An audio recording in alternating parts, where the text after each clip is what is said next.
Eh bien, bonsoir. Une fois n'est pas coutume, nous nous retrouvons pour un stream légendaire, puisqu'on va se retrouver pour une petite soirée, n'est-ce pas? Une petite soirée tout à fait sympathique, en lecture, en détente, d'un livre exceptionnel, 20 milieux sous les mers, de Jules Verne. Attendez, mais j'ai vu que... Attends, tu m'as envoyé quelque chose, non? Mais oui, les gravures, merci beaucoup, incroyable. Magnifique gravure envoyée par Sarah Drew, merci beaucoup. En fait, c'est carrément les mêmes gravures que Voyage au centre de la Terre. Donc ça, c'est la première page, et ensuite, on a le premier chapitre, un écueil fuyant, n'est-ce pas? Alors là, on a le fameux radeau, la frégate, l'Abraham Lincoln, donc là où ils vont faire l'expédition, et le fameux, le seul, l'unique, Conseil. Alors je sais pas lequel des deux est assis, mais j'imagine que celui qui est assis, c'est notre cher Aronnax, Pierre Aronnax. Et voilà le cortège de bateaux qui suit donc la frégate. Quel plaisir. Oui, les illustrations sont de... Ah oui, messieurs Rioux et Menton. Ils ont réalisé toutes les illustrations des aventures extraordinaires de Jules Verne. Incroyable. Donc, on se lance dans l'expédition de l'Abraham Lincoln, commandée par le commandant Farragut. Chapitre 4. 20 milieux sous les mers. Première partie du roman, parce que c'est vrai que le roman est en deux parties. Ned Land. Le commandant Farragut était un bon marin, digne de la frégate qu'il commandait. Son navire et lui ne faisaient qu'un. Il en était l'âme. Sur la question du cétacé, aucun doute ne s'élevait dans son esprit et il ne permettait pas que l'existence de l'animal fût discutée à son bord. Il y croyait comme certaines bonnes femmes croient au Léviathan. Parfois, non par raison. D'accord? Les bonnes femmes. Le Léviathan. C'est intéressant ça, le Léviathan. C'est un monstre colossal qui est dans la Bible. Donc bonne femme, je pense qu'il veut dire les nonnes. Hein. Monstre qui est paru dans la Bible. Animal marin qui apparaît dans les psaumes, le livre d'Isaïe et le livre de Job. Le Talmud, d'ailleurs, y fait aussi référence, évoquant des animaux révoltés contre le Créateur et que celui-ci détruit, le Léviathan. Le monstre existait, il en délivrerait les mers. Il l'avait juré. C'était une sorte de chevalier de Rhodes, un Dieudonné de Gozon marchant à la rencontre du serpent qui désolait son île. Ou le commandant Farragut tuerait le narwal, ou le narwal tuerait le commandant Farragut. Pas de milieu. Donc chevalier de Rhodes est un chevalier hospitalier à l'époque où l'ordre avait son couvent à Rhodes, de la prise de l'île en 1310 à sa perte le 1er janvier 1522. Un chevalier hospitalier. Premier garde des hospitaliers, c'est moine soldat de l'ordre de Saint-Jean de Jérusalem. Et puis Dieudonné de Gozon. Alors non pas l'humoriste. Non pas lui. C'est pas tout à fait de lui dont on parle. Dieudonné de Gozon, mort en décembre 1353, était un chevalier de la langue de Provence, devenu le grand maître des hospitaliers donc. Dieudonné de Gozon est également, suivant la légende, le vainqueur du mythique dragon de l'île de Rhodes. Ah, c'est donc pour ça. Marchant à la rencontre du serpent qui désolait son île, donc l'île de Rhodes, et ce fameux dragon terrassé par Dieudonné de Gozon, qui est donc un chevalier hospitalier. Ou le commandant Farragut tuerait le narwal, ou le narwal tuerait le commandant Farragut. Pas de milieu. Bon. Les officiers du bord partageaient l'opinion de leur chef. Il fallait les entendre causer, discuter, disputer, calculer les diverses chances d'une rencontre et observer la vaste étendue de l'océan. Plus d'un s'imposait un quart volontaire dans les barres de perroquet qui eût maudit une telle corvée en toute autre circonstance. Un quart volontaire dans les barres de perroquet? Un quart volontaire? On dirait une énigme. Les marins faisaient des quarts d'heure supplémentaires pour pouvoir voir le monstre, alors qu'en temps normal, si le capitaine aurait demandé, ils auraient fait la tronche. Les barres de perroquet, c'est genre les poutres autour des mâts. D'accord. Donc plus d'un des marins s'imposait un quart, donc une période de travail supplémentaire, qui maudit d'abord une corvée telle qu'elle, dans d'autres circonstances. Ils auraient pas voulu le faire, habituellement. Mais là, vu qu'il y avait potentiellement ce monstre, là, ils étaient d'accord de travailler un peu plus. Merci pour l'explication. Tant que le soleil décrivait son arc diurne, la mâture était peuplée de matelots auxquels les planches du pont brûlaient les pieds et qui n'y pouvaient tenir en place. Et cependant, l'Abraham Lincoln ne tranchait pas encore de son étrave les eaux suspectes du Pacifique. Bah oui, parce qu'ils sont partis de New York. Donc ils y sont pas encore. Quant à l'équipage, il ne demandait qu'à rencontrer la licorne, à la harponner et à la hisser à bord, à la dépecer. Sympa. Il surveillait la mer avec une scrupuleuse attention. D'ailleurs, le commandant Farragut parlait d'une certaine somme de 2000 $ réservée à quiconque, mousse ou matelot, maître ou officier, signalerait l'animal. Je laisse à penser si les yeux s'exerçaient à bord de l'Abraham Lincoln. Pour mon compte, donc c'est Pierre Aronnax toujours qui parle, je n'étais pas en reste avec les autres, et je ne laissais à personne ma part d'observation quotidienne. La frégate aurait eu 100 fois raison de s'appeler l'Argus. Seul entre tous, Conseil protestait par son indifférence, touchant la question qui nous passionnait et détonnait sur l'enthousiasme général du bord. C'est vrai que c'est pas quelqu'un de très démonstratif, d'après ce qu'on a compris, le cher Conseil. L'Argus, dans la mythologie grecque, Argos, et en latin Argus, fils d'Arestor ou un dieu du dieu fleuve Inachos ou d'Argos, fils de Zeus, selon les versions de Mycène, est un géant ayant 100 yeux. Rien que ça. Ainsi, on peut aussi l'appeler Argos Panoptes, l'épithète grec Panoptes, celui qui voit tout. Donc je pense que c'est pour ça, c'est parce que tout le monde guette, tout le monde regarde. Avoir des yeux d'Argus, c'est une expression qui signifie être lucide et vigilant. J'ai dit que le commandant Farragut avait soigneusement pourvu son navire d'appareils propres à pêcher le gigantesque cétacé. Un baleinier n'eût pas été mieux armé. Nous possédions tous les engins connus, depuis le harpon qui se lance à la main, jusqu'aux flèches barbelées des espingoles et aux balles explosibles des canardières. Sur le gaillard d'avant s'allongeait un canon perfectionné se chargeant par la culasse, très épais de parois, très étroit d'âme, et dont le modèle doit figurer à l'exposition universelle de 1867. Ce précieux instrument d'origine américaine envoyait sans se gêner un projectile conique de 4 kg à une distance moyenne de 16 km. Donc, l'Abraham Lincoln ne manquait d'aucun moyen de destruction. Mais il avait mieux encore. Il avait Ned Land, le roi des harponneurs. Ned Land était un Canadien d'une habileté de main peu commune et qui ne connaissait pas d'égal dans son périlleux métier. Adresse et sang-froid, audace et ruse, il possédait ces qualités à un degré supérieur et il fallait être une baleine bien maligne ou un cachalot singulièrement astucieux pour échapper à son coup de harpon. Ned Land avait environ 40 ans.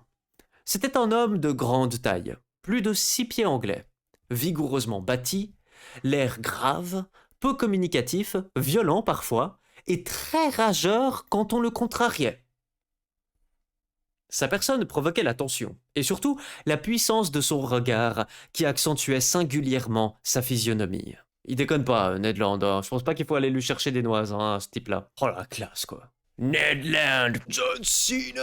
Il a l'air vraiment pas de déconner, lui. C'est vraiment le pas rigolo, hein, le Ned. Sa personne provoquait l'attention et surtout la puissance de son regard qui accentuait singulièrement sa physionomie. Je crois que le commandant Farragut avait sagement fait d'engager cet homme à son bord. Il valait tout l'équipage, à lui seul, pour l'œil et le bras. Ouais, c'est sympa pour le reste de l'équipage quand même, sois un peu respectueux quand même, il y a des gens à bord du truc qui font des choses aussi, hein. Je ne saurais le mieux comparer qu'à un télescope puissant qui serait en même temps un canon toujours prêt à partir. Qui dit canadien, dit français. Et si peu communicatif que fût Ned Land, je dois avouer qu'il se prit d'une certaine affection pour moi. Ma nationalité l'attirait sans doute. C'était une occasion pour lui de parler et pour moi d'entendre cette vieille langue de Rabelais qui est encore en usage dans quelques provinces canadiennes. La famille du harponneur était originaire de Québec et formait déjà une tribu de hardis pêcheurs à l'époque où cette ville appartenait à la France. Peu à peu, Ned prit goût à causer et j'aimais à entendre le récit de ses aventures dans les mers polaires. Il racontait ses pêches et ses combats avec une grande poésie naturelle. Son récit prenait une forme épique, et je croyais écouter quelques Homères canadiens chantant l'Iliade des régions hyperboréennes. Hyperboréennes, de l'extrême nord. Je dépeins maintenant ce hardi compagnon, tel que je le connais actuellement. C'est que nous sommes devenus de vieux amis, unis de cette inaltérable amitié qui naît et se cimente dans les plus effrayantes conjonctures. Ah, brave Ned, je ne demande qu'à vivre 100 ans encore pour me souvenir plus longtemps de toi. Oh, c'est beau. Ça, c'est la bromance, ça. Et maintenant, quelle était l'opinion de Ned Land sur la question du monstre marin? Je dois avouer qu'il ne croyait guère à la licorne, et que, cela bord, il ne partageait pas la conviction générale. Il évitait même de traiter ce sujet, sur lequel je crus devoir l'entreprendre un jour. Il croit ce qu'il voit. Lui, c'est un peu le gars, il doit être un peu là, ouais, non, j'ai pas vu, ça existe pas. Par une magnifique soirée du 30 juillet, c'est-à-dire 3 semaines après notre départ, la frégate se trouvait à la hauteur du Cap Blanc, à 30 milles sous le vent des côtes Patagones. Nous avions dépassé le tropique du Capricorne et le détroit de Magellan s'ouvrait à moins de 700 milles dans le sud. Avant 8 jours, l'Abraham Lincoln sillonnerait les flots du Pacifique. Petit cours de géographie, les amis. Alors, c'est-à-dire, 3 semaines après notre départ, la frégate se trouvait à la hauteur du Cap Blanc. Cap Cod dans le Massachusetts, est-ce que ça peut être ça? Ça doit être Cap Cod, hein. Ça s'appelait autrefois le Cap Blanc. Donc ça doit être ça. Le Massachusetts? Ah mais non, mais ça peut pas être ça non plus. Parce que alors, le détroit de Magellan, c'est ici, hein? C'est ça, le détroit de Magellan? Je sais pas s'il l'écrit à un moment. Voilà, détroit de Magellan. Donc ils vont passer par cet endroit-là, vraisemblablement, ou alors ils vont aller jusqu'au Cap Horn. Ça peut pas être en dessus de New York. Ils vont pas monter pour redescendre. C'est ridicule, non? Se trouvait à la hauteur du Cap Blanc. Ah, à la hauteur. Et en fait, ils arrivent ici, puis là, ils descendent là. 30 000 sous le vent des côtes Patagones. Donc les côtes Patagones. Donc c'est ça, hein. C'est toute cette région ici. 700 000, c'est à peu près 1200 km. Et le tropique du Capricorne, pour finir, c'est donc une latitude. Et c'est la latitude sud, quoi. Au sud de l'équateur. Voilà, Cancer, équateur, Capricorne. Nous avions dépassé le tropique du Capricorne et le détroit de Magellan s'ouvrait à moins de 700 000 dans le sud. Avant 8 jours, l'Abraham Lincoln sillonnerait les flots du Pacifique. Assis sur la dunette, Ned Land et moi, nous causions de choses et d'autres, regardant cette mystérieuse mer dont les profondeurs sont restées jusqu'ici inaccessibles au regard de l'homme. J'amenai tout naturellement la conversation sur la licorne géante et j'examinai les diverses chances de succès ou d'insuccès de notre expédition. Puis, voyant que Ned me laissait parler sans trop rien dire, je le poussai plus directement. « Comment, Ned ?» lui demandai-je. « Comment pouvez-vous ne pas être convaincu de l'existence du cétacé que nous poursuivons? Avez-vous donc des raisons particulières de vous montrer si incrédule ?» Le harponneur me regarda pendant quelques instants avant de répondre, frappa de sa main son large front par un geste qui lui était habituel, ferma les yeux comme pour se recueillir, et dit enfin « Ouais, peut-être bien, monsieur Aronnax. Cependant, Ned, vous, un baleinier de profession, vous qui êtes familiarisé avec les grands mammifères marins, vous dont l'imagination doit aisément accepter l'hypothèse de cétacés énormes, vous devriez être le dernier à douter en de pareilles circonstances. »« C'est ce qui vous trompe, monsieur le professeur, » répondit Ned. « Que le vulgaire croit à des comètes extraordinaires qui traversent l'espace ou à l'existence de monstres antédiluviens qui peuplent l'intérieur du globe passe encore, mais ni l'astronome ni le géologue n'admettent de telles chimères. De même le baleinier. J'ai poursuivi beaucoup de cétacés, j'en ai harponné un grand nombre, j'en ai tué plusieurs, mais si puissants et si bien armés qu'ils fussent, ni leur queue ni leur défense n'auraient pu entamer les plaques de tôle d'un steamer. T'entends ? Cependant, Ned, on cite des bâtiments que la dent du narwhal a traversés de part en part. Hein. Quand même. Des navires en bois, c'est possible, répondit le Canadien. Et encore, je ne les ai jamais vus. Donc, jusqu'à preuve du contraire, je nie que baleine, cachalot ou licorne puissent produire un pareil effet. Écoutez-moi, Ned. Non, non, ferme-la, monsieur le professeur, non. Tout ce que vous voudrez, excepté cela. Un poulpe gigantesque, peut-être Encore moins, Ned. Le poulpe n'est qu'un mollusque, un mollusque, et ce nom même indique le peu de consistance de ses chairs. Eût-il 500 pieds de longueur, le poulpe, qui n'appartient point à l'embranchement des vertébrés, est tout à fait inoffensif pour des navires tels que le Scotia ou l'Abraham Lincoln. Il faut donc rejeter au rang des fables les prouesses des krakens ou autres monstres de cette espèce. Alors, monsieur le naturaliste, reprit Ned Land d'un ton assez narquois, vous persistez à admettre l'existence d'un énorme cétacé? Oui, Ned, je vous le répète, avec une conviction qui s'appuie sur la logique des faits. Je crois à l'existence d'un mammifère, puissamment organisé, appartenant à l'embranchement des vertébrés, comme les baleines, les cachalots ou les dauphins, et muni d'une défense cornée dont la force de pénétration est extrême. Mais, fit le harponneur en secouant la tête de l'air d'un homme qui ne veut pas se laisser convaincre. Remarquez, mon digne Canadien, repris-je, que si un tel animal existe, s'il habite les profondeurs de l'océan, s'il fréquente les couches liquides situées à quelques milles au-dessous de la surface des eaux, il possède nécessairement un organisme dont la solidité défie toute comparaison. Et pourquoi cet organisme si puissant? Demanda Ned. Parce qu'il faut une force incalculable pour se maintenir dans les couches profondes et résister à leur pression, c'est vrai. Vraiment? Dit Ned qui me regardait en clignant de l'œil. Vraiment? Et quelques chiffres vous le prouveront sans peine. Oh, les chiffres, répliqua Ned. On fait ce qu'on veut avec les chiffres. En affaires, Ned, mais non en mathématiques. Écoutez-moi, admettons que la pression d'une atmosphère soit représentée par la pression d'une colonne d'eau haute de 32 pieds. Ça fait une dizaine de mètres. Admettons que la pression d'une atmosphère soit représentée par la pression d'une colonne d'eau haute de 32 pieds, soit environ 10 mètres. En réalité, la colonne d'eau serait d'une moindre hauteur, puisqu'il s'agit de l'eau de mer dont la densité est supérieure à celle de l'eau douce. Eh bien, quand vous plongez, Ned, autant de fois 32 pieds d'eau au-dessus de vous, autant de fois votre corps supporte une pression égale à celle de l'atmosphère, c'est-à-dire de kilogrammes par chaque centimètre carré de sa surface.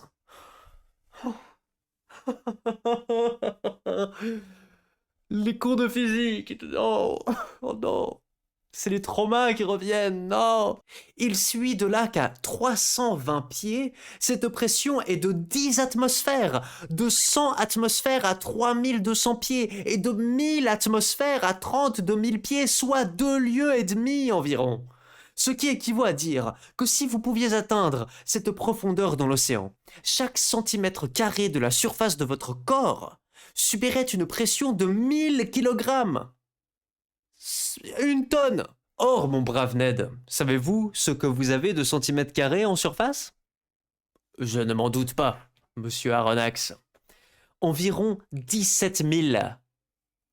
Tant que cela, et comme en réalité la pression atmosphérique est un peu supérieure au poids d'1 kilogramme par centimètre carré, vos 17 000 centimètres carrés supportent en ce moment une pression de 17 568 kilogrammes. Sans que je m'en aperçoive. Sans que vous vous en aperceviez. Et si vous n'êtes pas écrasé par une telle pression, c'est que l'air pénètre à l'intérieur de votre corps avec une pression égale. De là, un équilibre parfait entre la poussée intérieure et la poussée extérieure qui se neutralise, ce qui vous permet de les supporter sans peine. Mais dans l'eau, c'est autre chose. Ah, là, je comprends. Là, c'est plus clair. Ouais, je comprends, répondit Ned, devenu plus attentif. Parce que l'eau m'entoure et ne me pénètre pas. Précisément, Ned. Ainsi donc, à 32 pieds au-dessous de la surface de la mer, vous subiriez une pression de 17 568 kg. À 320 pieds, 10 fois cette pression, soit 175 680 kg. À 3200 pieds, 100 fois cette pression, soit 1756 800 kg. à 32 000 pieds enfin, 1000 fois cette pression, soit 17 568 000 kilogrammes. C'est-à-dire que vous seriez aplati comme si l'on vous retirait des plateaux d'une machine hydraulique. On voit les vidéos YouTube. Hein. Les vidéos YouTube, vous savez, qui écrasent les pastèques comme ça. Ben ça c'est nous. La pastèque c'est nous, hein, sous l'eau. C'est comme ça que ça fonctionne. Diable, fit Ned. Eh bien, mon digne harponneur, si des vertébrés longs de plusieurs centaines de mètres et gros à proportion se maintiennent à de pareilles profondeurs, eux dont la surface est représentée par des millions de centimètres carrés, c'est par milliards de kilogrammes qu'il faut estimer la poussée qu'ils subissent. Calculez alors quelle doit être la résistance de leur charpente osseuse et la puissance de leur organisme pour résister à de telles pressions. C'est vrai, c'est un truc de fou. Il faut, répondit Ned Land, qu'ils soient fabriqués en plaques de tôle de 8 pouces, comme les frégates cuirassées. Comme vous dites, Ned. Et songez alors aux ravages que peut produire une pareille masse lancée avec la vitesse d'un express contre la coque d'un navire. Oui, en effet, peut-être, répondit le Canadien, ébranlé par ces chiffres, mais qui ne voulait pas se rendre. Eh bien, vous ai-je convaincu? Vous m'avez convaincu d'une chose, monsieur le naturaliste, c'est que si de tels animaux existent au fond des mers, il faut nécessairement qu'ils soient aussi forts que vous le dites. Mais s'ils n'existent pas, entêté harponneur, comment expliquez-vous l'accident arrivé au Scotia? C'est peut-être... dit Ned hésitant. Allez donc, parce que... ça n'est pas vrai, répondit le Canadien en reproduisant sans le savoir une célèbre réponse d'Arago. J'adore comment le gars il nous perd avec ses refs. Bah oui, mais tout le monde sait ce que c'est. François Arago, astronome, physicien et homme d'État français, né le 26 février 1786 à Estagel et mort le 2 octobre 1853 à Paris. Je comprends pas pourquoi il dit ça. Réponse. Dramaturge, homme politique français, est-ce que ça peut être lui? Je sais pas. Ça nous aide pas tellement à savoir pourquoi il dit ça. Célèbre réponse d'Arago. Oula, alors là, j'ai pas du tout la ref et je trouve pas une réponse rapide, donc je pense qu'on va passer à autre chose. Mais cette réponse prouvait l'obstination du harponneur et pas autre chose. C'est vrai, il a l'air d'avoir la tête dure, notre ami. Ce jour-là, je ne le poussais pas davantage. Ouais, parce que si tu le pousses trop, il risque de t'en coller une. Hein. L'accident du Scotia n'était pas niable. Le trou existait si bien qu'il avait fallu le boucher, et je ne pense pas que l'existence du trou puisse se démontrer plus catégoriquement. Or, ce trou ne s'était pas fait tout seul. Et puisqu'il n'avait pas été produit par des roches sous-marines ou des engins sous-marins, il était nécessairement dû à l'outil perforant d'un animal. Or, suivant moi, et toutes les raisons précédemment déduites, cet animal appartenait à l'embranchement des vertébrés, à la classe des mammifères, au groupe des pisciformes et finalement à l'ordre des cétacés. Quant à la famille dans laquelle il prenait rang, baleine, cachalot ou dauphin, quant au genre dont il faisait partie, quant à l'espèce dans laquelle il convenait de le ranger, c'était une question à élucider ultérieurement. Pour la résoudre, il fallait disséquer ce monstre inconnu. Pour le disséquer, le prendre. Pour le prendre, le harponner, ce qui était l'affaire de Ned Land. Pour le harponner, le voir, ce qui était l'affaire de l'équipage.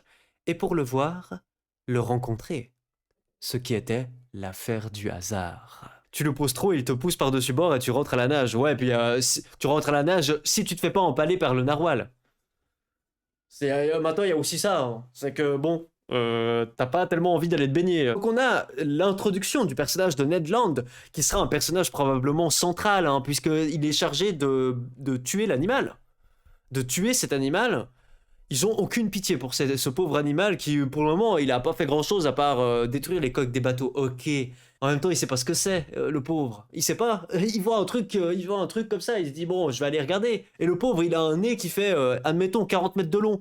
Bon, bah c'est compliqué de s'approcher de quelque chose quand t'as un nez qui fait 40 mètres de long. Je sais de quoi je parle, j'ai un nez énorme. Déjà, rien que pour moi, c'est compliqué. Donc pour un narwal, j'ose même pas l'imaginer. Comme c'est compliqué pour faire la bise, rien que pour faire la bise, c'est compliqué.